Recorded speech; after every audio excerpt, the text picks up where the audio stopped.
saudara yang terkasih di dalam Tuhan Yesus Kristus, renungan harian kita diambil dari 2 Samuel pasal yang ke-15 ayat 31 sampai yang ke-37.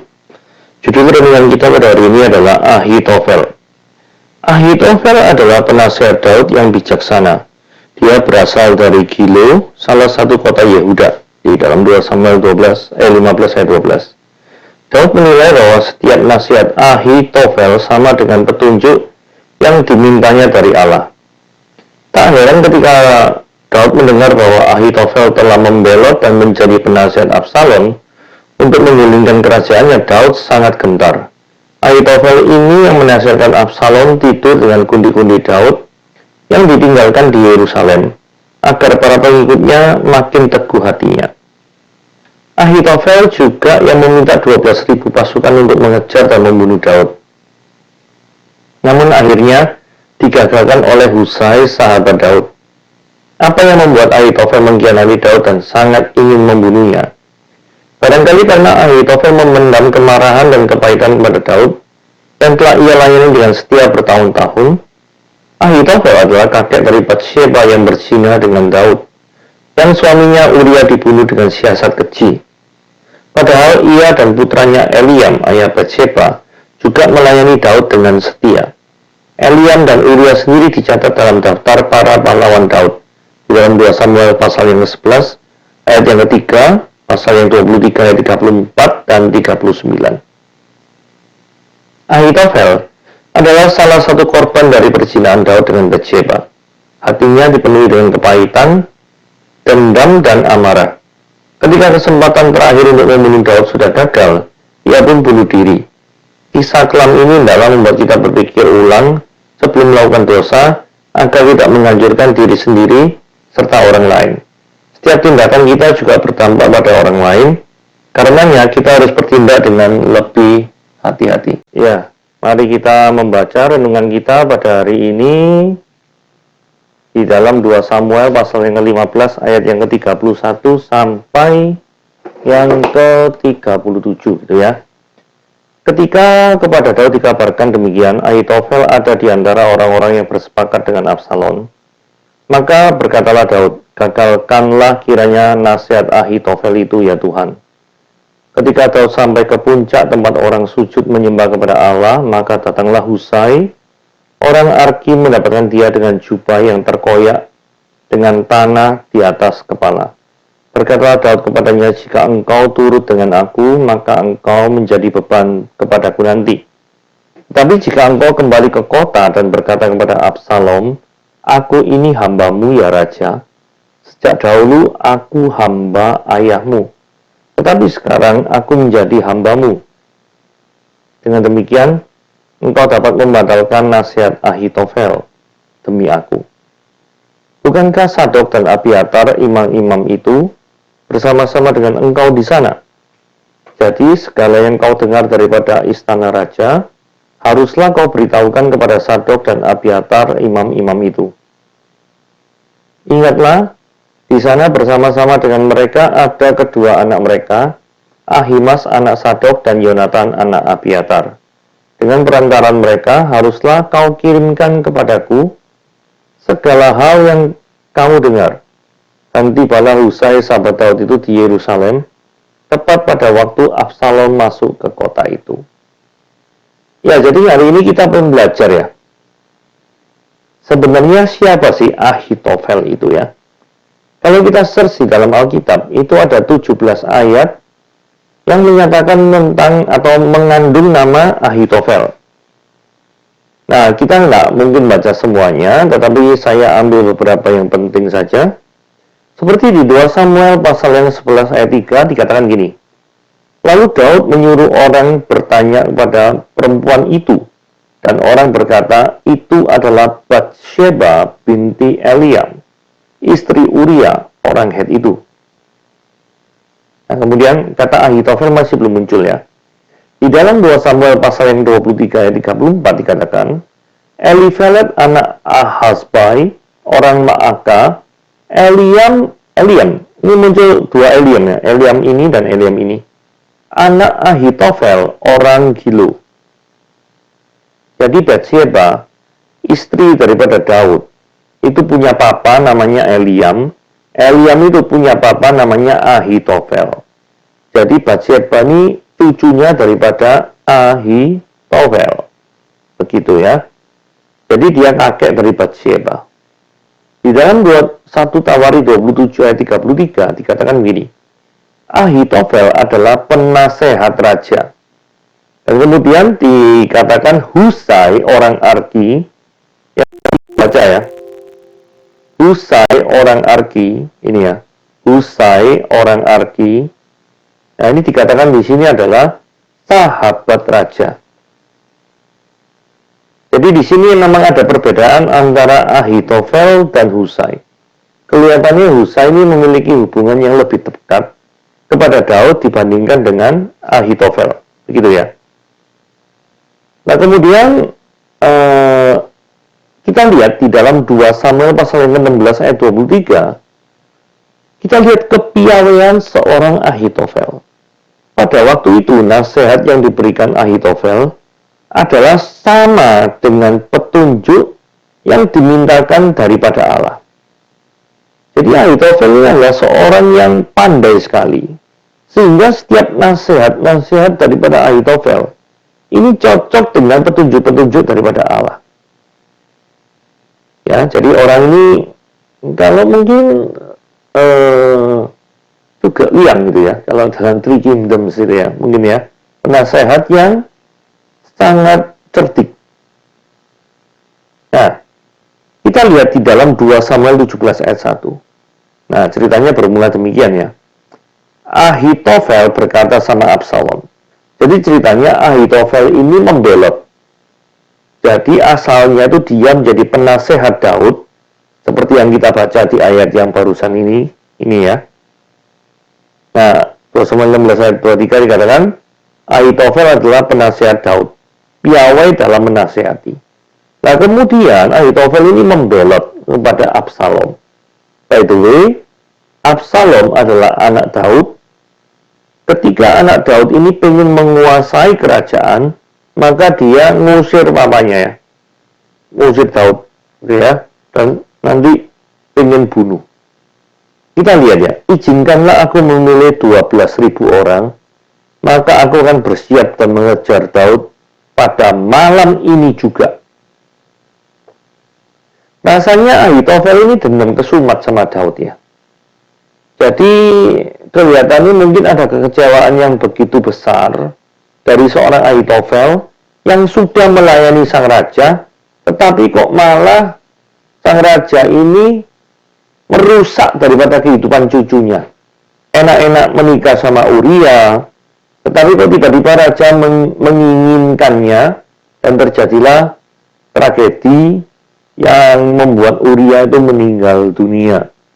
Karena apa?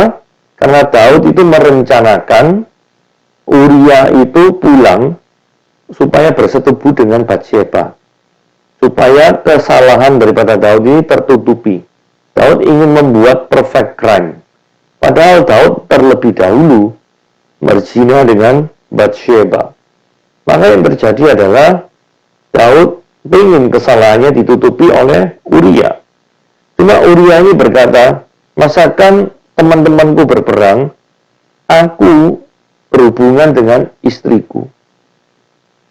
Nah, Uria merasa hal itu tidak pantas, dan Uria tidak menyentuh daripada Batsyeba. Nah, Daud merasa bahwa, waduh, rencana saya ini gagal ini. Akhirnya, Daud tidak kehabisan akal, dia mengirim surat kepada Yoab, panglima perangnya, itu untuk mengirim Uria itu ada di paling depan di medan perang. Dan yang terjadi adalah dapat kita lihat sama-sama Urianya meninggal dunia dan si Batsyeba menjadi janda. Dan karena sudah tidak ada pasangannya, maka Daud bisa mengambil Batsyeba menjadi istrinya. Tapi yang terjadi adalah Urianya meninggal dengan sengaja oleh strategi daripada Daud. Jadi kemungkinan hal tersebutlah yang membuat Ahitofel itu dendam kesumat sama Daud. Sehingga dia ngomong, izinkanlah kau memilih 12.000 orang dan mengejar Daud. Kapan?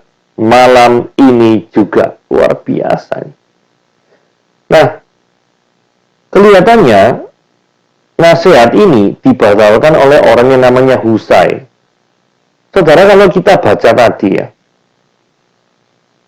Daud ini pengen strategi ini Daud itu begini ya. Daud ini ceritanya sudah lari daripada Yerusalem. Yerusalem itu sudah dikuasai oleh Absalom. Dan kemudian Daud ini masih punya beberapa orang kepercayaan. Contoh adalah Husai ini. Daud menolak Husai itu mengikuti Daud. Karena apa? Daud ngomong, jika engkau turut dengan aku, maka engkau jadi beban kepadaku nanti. Tidak ada gunanya. Karena persediaan makanan juga terbatas. Adalah lebih berguna bagi Daud kalau Husai ini menjadi double agent. Jadi mata-mata ganda gitu ya. Jadi mencari tahu apa yang Absalom inginkan. Dan Daud pasti tahu. Absalom ini pasti, kan namanya masih muda ya, orang anaknya kok. Pasti dia akan mendengar, memimpinnya itu dengan cara mendengar penasihat-penasihat itu berbicara. Nah, penasihat-penasihat yang bisa memenangkan hati Absalom, itulah yang pasti akan dijalankan usulnya oleh Absalom. Daud itu bisa membaca kayak gitu, karena dia sudah pengalaman ya. Nah, ini ada Sadok dan Abiatar, ini juga orangnya Daud. Nah, Sadok dan Abiatar ini punya anak, namanya Ahimaaz dan Yonatan. Ini adalah pengikuti Daud. Ya, kurang lebih seperti itu. Ini nama-nama ini penting ya, karena nanti kita akan sering melihat nama-nama itu. Oke. Nah, ketika Husai itu disuruh kembali ke istana, inilah peran yang dijalankan oleh Husai. Yaitu apa? Membatalkan nasihat daripada Ahitofel. Husai ngomong gini, nasihat yang diberikan Ahitofel itu tidak baik. Kata Husai, engkau tahu bahwa ayahmu, maksudnya Daud, dan orang-orangnya adalah pahlawan. Dan bahwa mereka itu barisan sakit hati, seperti beruang yang kehilangan anak di padang. Lagi pula ayahmu adalah seorang prajurit sejati. Ia tidak akan membiarkan rakyat tertidur. Tentulah sekarang ia tersembunyi dalam satu lubang atau di salah satu tempat. Apabila ada pada penyerangan pertama beberapa orang tewas, dan ada orang yang mendengar hal itu, maka orang berkata, rakyat yang telah mengikuti Absalom telah menderita kekalahan. Padahal belum tentu terjadi kayak gini ya. Ini membuat apa ya? Kayak semacam pengalihan loh. Teknik bicara daripada Husai ini bisa membuat Absalom itu teralihkan daripada yang nasihatnya Ahitofel. Terus, nah ini masuk jebakan Batman ini ya. Husai ini ngomong gini. Sebab itu ku nasihatkan, suruhlah seluruh Israel dari Dan sampai Beersheba. Ini dari Israel utara sampai selatan ya, Dan sampai Beersheba. Seperti pasir di tepi laut banyaknya. Dan engkau sendiri harus turut bertempur.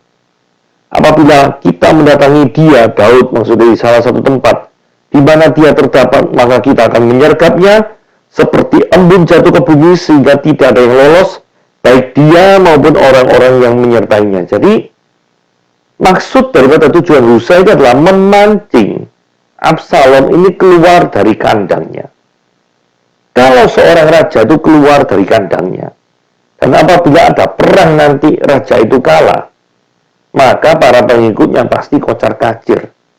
Kalau yang nasihatnya Ahitofel itu sebenarnya benar. Jadi raja ini tidak usah keluar, yang berperang Ahitofel saja. Sehingga Yerusalem ada yang jaga. Tapi ini Husai ini pinter. Jadi dia tuh menarik raja supaya keluar. Nah rajanya kok mau? Supaya apa? Supaya dibombongi.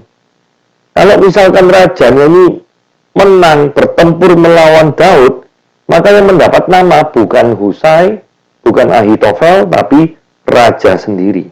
Nah kelihatannya Absalom ini ingin dapat nama. Itu ya.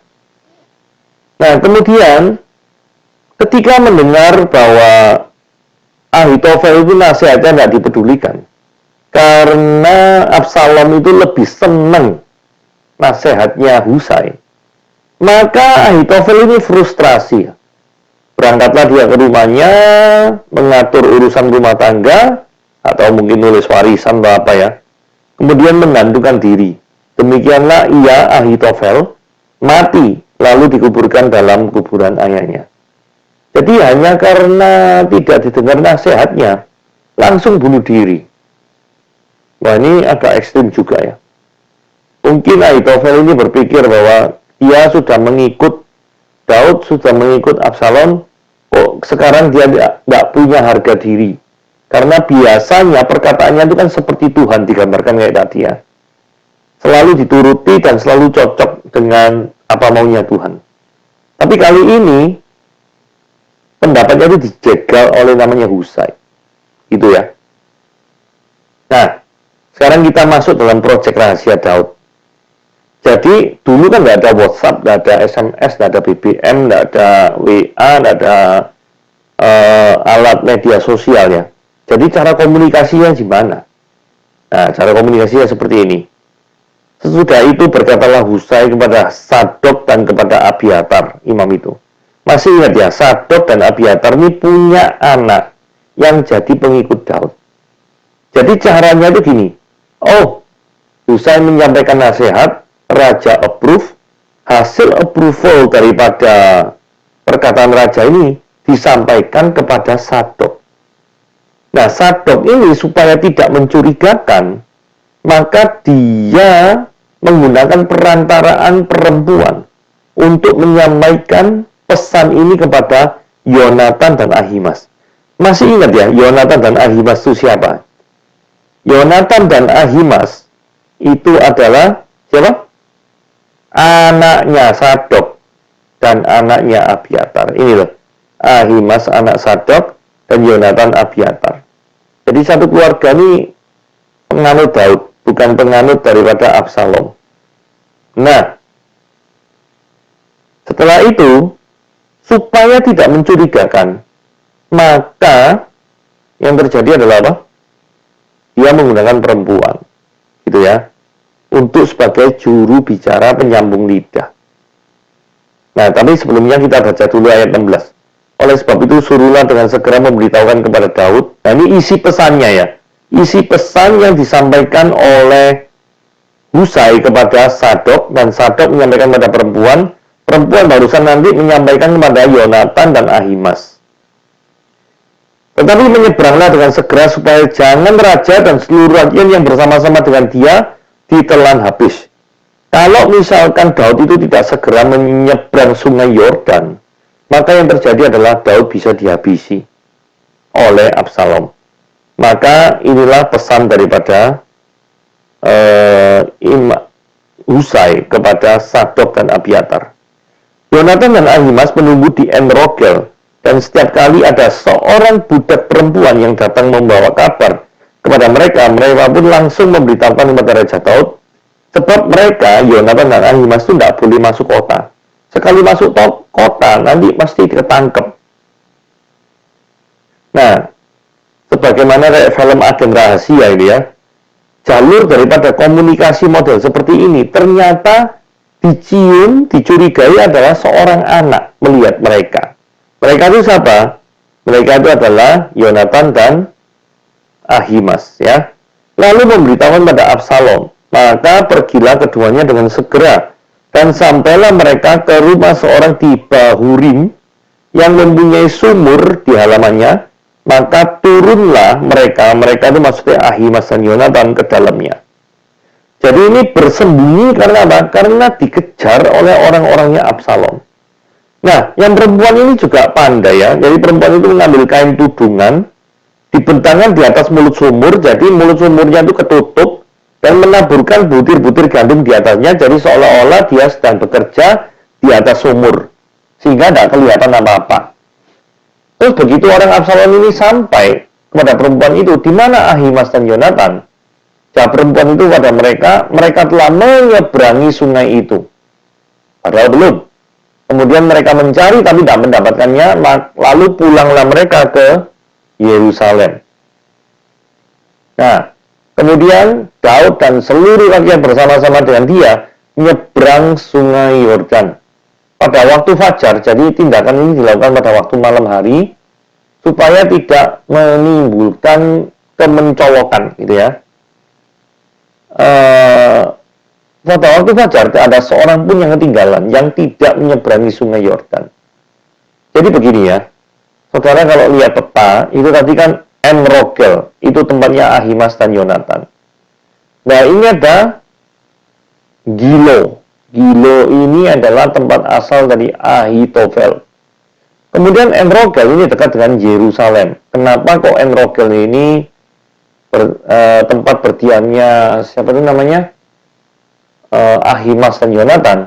Karena kalau ada apa-apa, info-info di Yerusalem, maka mereka ini akan menyampaikannya ke Daud.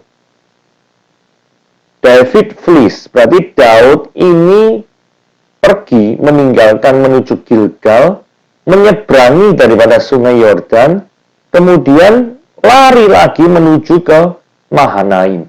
Ini jaraknya, waduh, jauh setengah mati ya.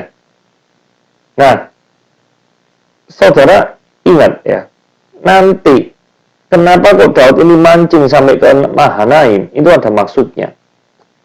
Kenapa? Karena setidaknya ini dekat dengan hutan. Nah, kalau dekat dengan hutan-hutan, ini mempermudah bagi Daud untuk persembunyian daripada tadi di padang gurun.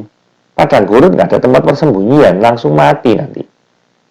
Nah, ketika Daud tiba di Mahanaim sama orang-orang ini ya, ada dibawa tempat macam-macam ya, tempat tidur, periuk, gandum, jelai.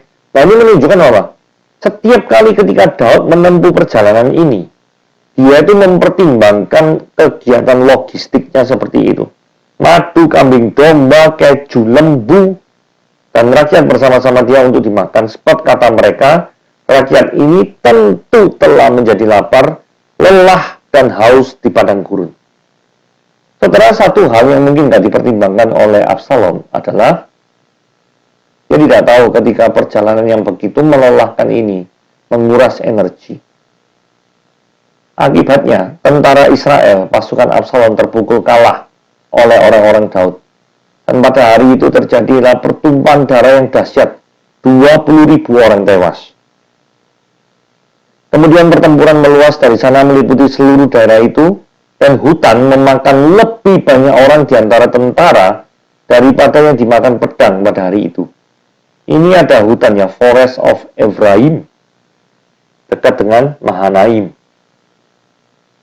Tapi Yoas berkata, kemudian Absalom bertemu dengan orang-orang Daud, adapun Absalom menunggangi Bakal.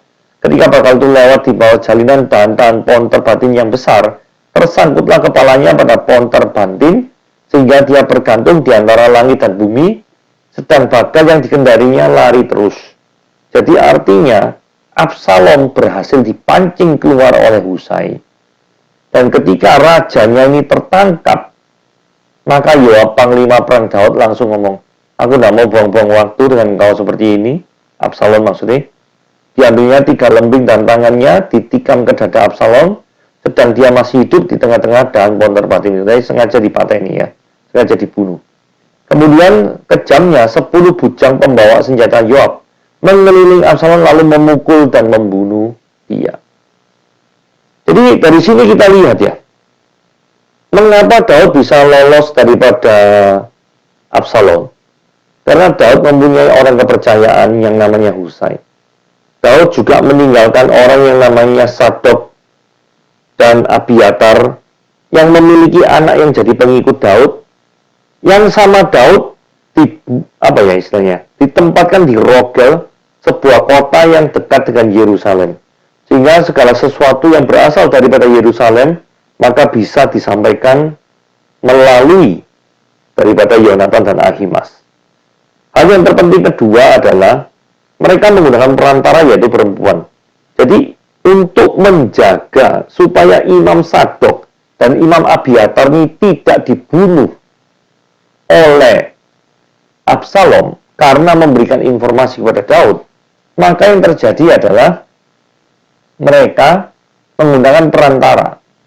Sehingga kalau misalkan ada orang lihat, seperti anak kecil tadi ya, ketika lihat, yang dilihat adalah, oh, kok ini rasa-rasanya ada Yonatan dan Ahimaaz. Nah, laporlah kepada Absalom. Nah, sehingga ketika ada pembicaraan, kalaupun mereka melihat pembicaraan yang dilihat adalah antara perempuan ini dengan Ahimaaz dan Yonatan. Bukan percakapan antara papanya, yaitu Sadok dan Abiatar, ini dengan Ahimaaz dan Yonatan. Bukan seperti itu.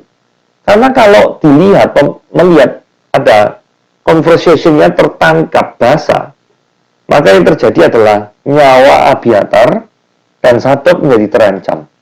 Kalau nyawanya terancam, maka Daud tidak mungkin memiliki informan di dalam kerajaan. Nah, kelihatannya para imam ini kan ruang gerak-geriknya kan terbatas. Mereka bukan penasehat.